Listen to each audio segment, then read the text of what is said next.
여러분 믿으시기 바랍니다. 나로 인해서 다른 사람이 예수님을 믿을 수 있는 축복의 도구가 되기를 우리 하나님이 원하세요. 아멘입니까? 나를 통해서 어떤 사람이 가정이 힘들어하고 깨지려고 하는데 나의 말 한마디를 통해서 그 가정이 소망을 갖고 다시 합칠 수만 있다면 오늘날 이 어린 소녀의 축복의 통로가 되는 것입니다.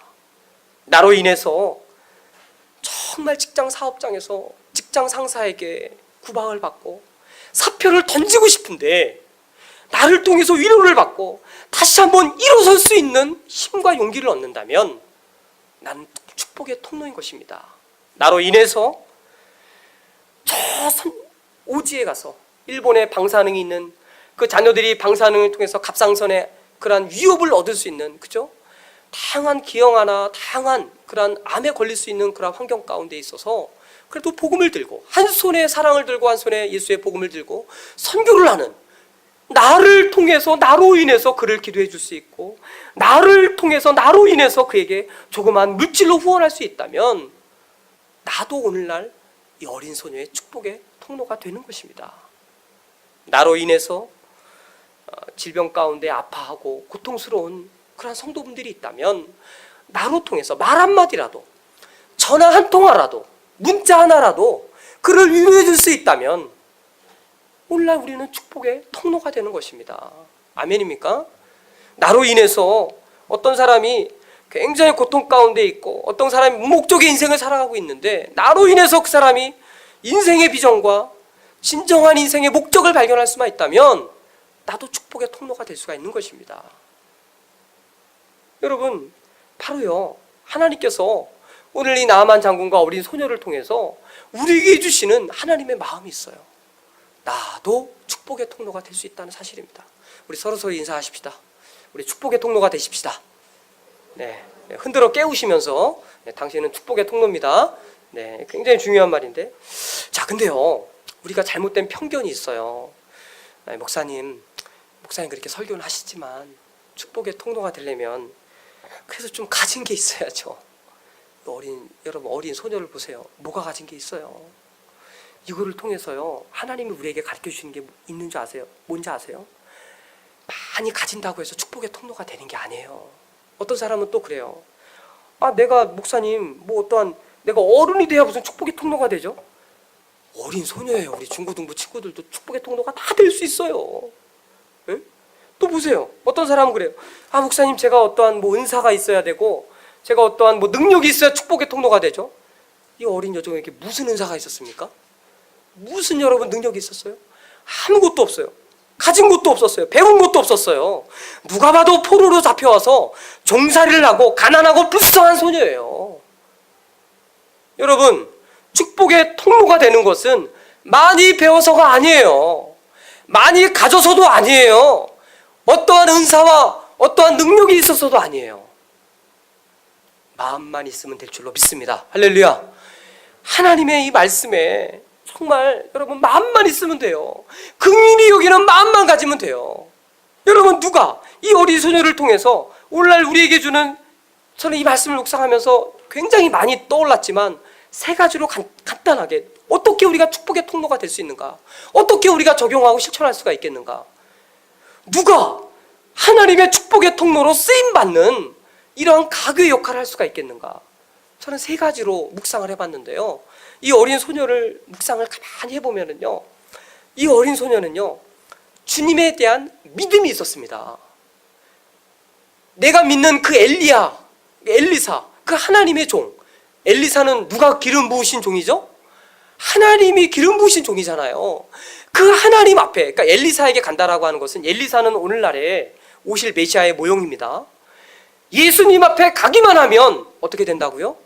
문제를 해결받을 수 있을 것이라고 하는 이 어린 소녀에게는 믿음이 있었어요. 그러니까 우리가 축복의 통로가 되는 비결은 무엇이죠? 믿음만 있으면 됩니다. 주님 앞에 내 친구들을 소개만 하면 이 내 친구들도 하나님 앞에 예수 그리스도를 믿을 수가 있을 것이다. 우리의 같은 아파트에 사는 우리의 이웃들 앞에 나도 축복의 통로가 될 수 있는 거예요. 많이 배운 게 아니라니까요. 많이 가져서 축복의 통로가 되는 게 아니라니까요. 와 보십시오. 예수님 믿어 보십시오. 당연하게요. 축복의 통로가 될 수가 있는 것이에요. 믿은 거예요. 주님 앞에 나아가면 이 사람도 구원받을 수가 있고 이 사람도 죽어도 죽지 않는 하늘나라의 영생을 얻을 수가 있다라고 하는, 치유받을 수 있다는 게 뭐예요? 여러분, 영혼 육간에 구원을 얻는 것을 말하는 거거든요. 이 어린 소녀에게는 이러한 믿음이 있었다 없었다? 있었다라고 하는 거예요.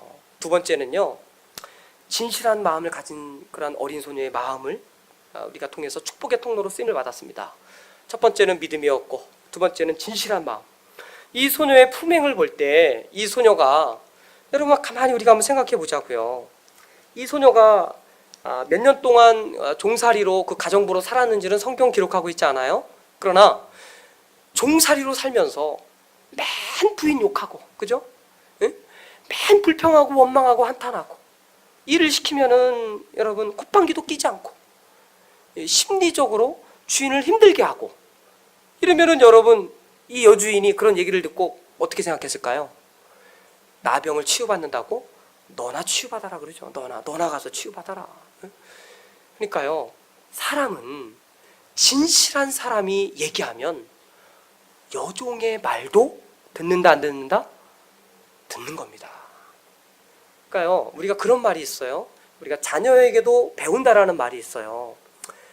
우리 중고등부 친구들, 또 우리 학생들, 청년들도요, 우리 때로는 우리가 배울 때가 있어요. 무엇에 우리가 감동을 받는지 아세요? 사람이 진실하면 감동을 받아요. 아, 그렇구나.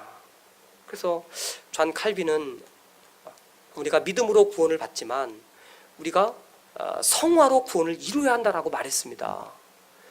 그러니까 우리가 그렇잖아요. 진실하고 정직하게 예수님을 믿는 그런 삶을 우리가 삶에 보여야, 그렇죠? 보여야 예수 믿는다는 것을 우리가 알 수 있죠. 언행이 일치하지 않는데 어떻게 그 여주인이 그 종의 말을 믿고 그 장군과 함께 그 먼 길을, 그 비싼 예물을 챙겨서 갈 수가 있겠어요? 그렇지 않아요. 누가 축복의 통로로 여러분 사용되어 줄 수 있죠? 하나님의 장중에 오른손으로 붙들림 받아 쓰임 받을 수가 있죠? 진실한 사람입니다. 마지막은요, 최선을 다하는 사람이에요. 자기 맡겨진 일에. 이 어린 여종의 삶을 보면은요, 굉장히 성실했어요. 최선을 다했어요. 여러분 생각을 해보세요. 주인의 말에, 그렇죠? 한나라 국방장관의 그 여인의 말에 성실하게 최선을 다하고, 그렇죠? 감사하면서 자기 맡겨진 일들을, 주인이 일을 시키면 그 일을 어떻게든지 간에 최선을 다하는 성실한 모습을 보였기 때문에 그 여종에서 나오는 그 말을 들어서 그 축복의 통로를 하나님께 사용해 주셔서 이 나아만 장군이 치유를 받았지, 만약에요, 이 사람은 많이 가진 자다, 나는 종살이다, 늘 적개심을 가지고 증오심을 가지고 분노와 상처와 마음의 쓴뿌리를 가지고 눈빛 하나를 보더라도 주인이 뭐라고 얘기하면 막 아래로 째려보기 시작하고 말 한마디 하면 픽픽거리고, 그렇죠? 감사하지 않고 이러한 분노와 증오심으로 만약에 가득 차 있었다면 여러분 어떻게 축복의 통로로 성경에 기록되어 질 수가 있었겠어요? 어린 이 소녀를 통해서요, 우리가 더 많은 것을 배울 수 있습니다. 축복의 통로가 되는 것은요, 첫째는 하나님 앞에 나아가면 반드시 해결받을 수 있다라고 하는, 오늘 우리가 가지고 온 기도 제목이 있고 가지고 온 문제가 있어요. 주님 안에서 반드시 해결받을 줄로 믿습니다. 할렐루야. 반드시 해결받아요. 두 번째는요, 진실한 사람이에요. 세 번째는요, 성실한 사람이고요, 맡겨진 일에 최고가 되면 안 됩니다. 최선을 다해야 됩니다. 하나를 보면, 옛말에 그래요, 하나를 보면 열을 한다 그랬어요. 여러분, 어떠한 직장 생활을 하든 간에, 우리 중고등부 친구들이 어떠한 반에서 어떠한 담임 선생님을 만나든 간에 담임 선생님이 한마디 딱 던지면은요, 담임 선생님은 그 말 잊어버릴까요? 안 잊어버릴까요? 절대 안 잊어버립니다. 얘기한 사람은 절대 안 잊어버려요. 선생님이 얘기한 거를 귀담아 잘 들어서, 얘들아, 요거 반을 우리가 초등학교에서도요, 제가 한 1년 동안 우리 진접 초등학교 교장 선생님하고 교제를 많이 했잖아요. 무료 봉사로 그 방과후 그 학교에 가서 제가 1년 동안 일본어를 무료로 가르쳤는데, 그 교장 선생님 가면 꼭 차를 대접을 해요. 그러면은 맨날 교장 선생님이 하는 얘기가 뭐냐면요, 나는 잔소리꾼이라는 거예요. 그러면서 교육은 잔소리라고 하는 거죠. 애들이 신발장이 이렇게 쭉 있어요. 각 반마다 애들이 신발을 벗고 실내화를 바꿔 신고 들어가게 합니다. 그러면 담임 선생님들한테 매일 조례를 할 때 그렇게 얘기를 한대요. 똑같은 교실이 있더라도 아이들에게 항상 질서를 교육해야 된다. 그러니까 실내화 주머니가 이렇게 있으면 손잡이가 이렇게 있잖아요. 그죠? 그러면 그거를 이왕 거기다 꽂아놓을 거면 막 지저분하게 막 이렇게 끈앞을 내릴 거면 이게 정리정돈이 안 돼서 산만하니까, 그죠? 아이들이 질서가 안 잡히잖아요. 그러니까 실내화 주머니도 이렇게 돌려서 정리하는 습관들을 아이들에게, 교육 아닙니까? 습관이. 이렇게 가르쳐라. 담임 선생님들한테 얘기해도 죽어도 그거 안 따라하는 담임 선생님이 있다는 거예요. 죽어도. 그 반에 가면, 어떤 선생님 반에 딱 가면은요, 정리가 딱 돼갖고 학습 분위기가 딱 잡혀있는, 학습 태도가 애들이 딱 좋아요. 어떤 반에 가면은 그냥 애들 학습 태도도 잡아주질 않는 거예요. 교장 선생님이 그렇게 학습 태도를 어렸을 때부터 잡아라. 그거를 그렇게 얘기를 해도 태도가 안 잡히는 거예요. 그럼 어떻게 해요? 더 잔소리를 하는 거죠. 여러분 생각해 보세요. 축복의 통로가 되는 것은요, 하나님 앞에 나오면 반드시 해결받을 수 있다라고 하는 믿음이고요, 진실한 마음이었고요, 그리고 자기가 맡겨진 일에 종살이라고 하더라도 하찮은 일이 아닙니다. 축복의 통로가 되는 일은요, 마대자루를 내가 들고 교회 예배당을 훔치는 일, 여러분 예배 찬양 인도하고 설교하고 찬양 반주하고 방송 인도하고 이것만 거룩한 일입니까? 그러면 청소하는 일은 거룩한 일이 아닌가요? 그렇지 않아요. 그렇죠? 주님 안에서 축복의 통로가 되는 것은요, 다 한 단계 한 단계가 있는 것입니다. 작은 일에 충성한 자에게 하나님께서 더 큰 일을 맡겨주시는 것이에요. 할렐루야. 우리 모두가 축복의 통로가 되기를 바랍니다. 우리가요, 직장 생활을 하고 또 사회에서 우리가 덕담을 주고받으면은요, 어떤 사람은 꼭 그런 사람이 있어요. 하여간 직장 상사를 그렇게 욕하는 사람들이 있어요. 응? 부장, 과장 욕을 하면서 지가 배웠으면 다지. 응? 또 어떤 사람은 또 혈액형을 얘기해요. 우리 직장 상사는 남자인데 B형이야. 그래갖고 맞추기가 힘들어. 그러면서 막 노발대발 욕을 하고요. 저는 한국에 나와서 제가 컬처 쇼크, 충격을 받은 게 하나 있는데요, 저는 참 모르겠어요. 그런 마음 하나님 주셔서 모르겠지만, 저는 제가 모시고 있는 사람을요, 우리 집사람 여기 증인이지만 제 입 밖으로 한 번도 저는 부정적인 얘기를 감히 상상을 해보지를 못했던 사람이에요. 그래서 제가 목사가 됐는지는 모르겠지만, 근데 한국에 나와서 대형교회에서 제가 있던 대형교회에서는 감히 그런 일이 없었습니다. 감히 그렇게 할 수도 없고 그거는 해소도 안 돼요. 근데 한국에 나왔더니요, 전도사들이 이렇게 모여있어요. 담임 목사님을 10원짜리 10원짜리 욕을 하고 있더라. 충격을 받았어요. 제가. 그 부목사들이 이렇게 모여갖고요, 어느 교회에서 월급 얼마 준대, 어느 교회에서 얼마 준대.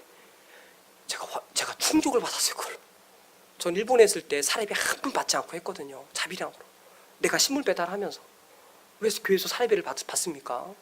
나도 일해서 나도 11조를 하고 성도들 신방하고 아이들 먹이고 입히는 일을요, 다 저는 제 돈으로 했습니다. 우리 아버님도 계시지만 제가 일본에서 학교만 3개, 4군데를 나왔는데요, 나중에는 너무 힘들어서 신학교 다닐 때 정말 너무 힘들더라고요. 그래서 제가 우리 부모님한테요, 신문 배달하는 게 너무 힘들어서 보약 좀 한 채 좀 붙여달라고 그랬어요. 보약 좀. 신문을, 이게 다리가 후들거려갖고 신문을 못 돌리겠는 거예요. 아침에 일어나지를 못하겠는 거예요. 그리고 아버지, 제가 너무 힘든데 요번 학기 한 번만 학비를 대달라고. 아버님한테 제가, 우리 아버님도 계시지만 제가 학비 한 번 일본에 들어갈 때 한 번 받고요, 그리고 마지막에 신학교 졸업할 때 너무 공부가 힘드니까, 이것저것 할 게 많으니까 레포트 써야지, 또 신방 다녀야지, 그러니까 너무 힘들더라고요. 그래갖고 그때 학비를 한 번 받고, 한국에 나왔더니요, 세상에 부목사들도 직장생활 하는 거지. 제가 충격을 받아. 참 소명 받지도 못한 사람들이요, 목회도 하고요, 너무 그런 걸 많이 봐갖고 제가 가슴이 아파요. 한국 교회를 생각할 때마다.